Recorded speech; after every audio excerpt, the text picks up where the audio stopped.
ఎవరు చెప్పారు ఆఫీసులో? ఎవరు జగన్ కు ఓటేయమని మరి పథకాలు చెప్పడం వరకే తప్ప కానీ ఓటేయమని చెప్పారా? చెప్పండి, ఎవరు చెప్పారమ్మా? ఈసార్లు ఎవరు చెప్పారు చెప్పండి. కరెక్టే, ఓటేయమని ఎవరు చెప్పారు? ఓటేయమని ఎవరు చెప్పారు? ఎందుకు చెప్పండి, నీకు చెప్పాల్సిన అవసరం లేదు కదా. జగన్ ని గెలిపించుకుందామని చెప్తున్నాను. అంతే కదా, సరే సరే ఓకే. మీరు మొత్తం జగనన్న నుంచి లబ్ధి పొందిని 1,06,765 రూపాయలు. ఓకేనా? మళ్ళీ జగన్మోహన్ రెడ్డిని గెలిపించి ఓటయ్యింది.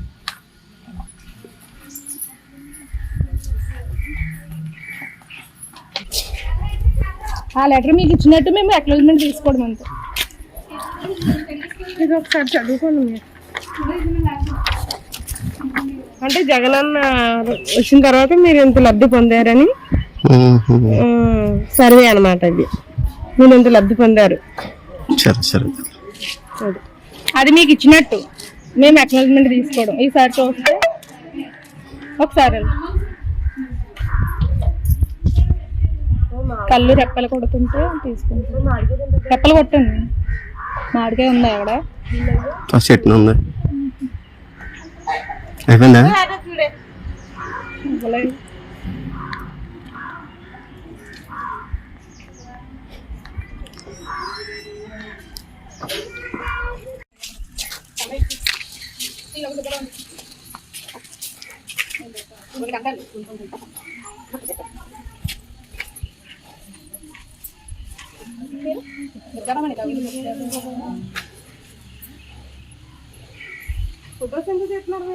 ఓట్లు అడుగుతున్నారు కదా, ఓట్లు అడిగి హక్కు మీకు లేదు కదా తల్లి. మీరు ఏంటంటే పథకాల వరకు చెప్పడానికే తప్ప కానీ ఓట్లు అడగడానికి లేదు కదా. ఓట్లు అడుగుతున్నారు కదా మీరు.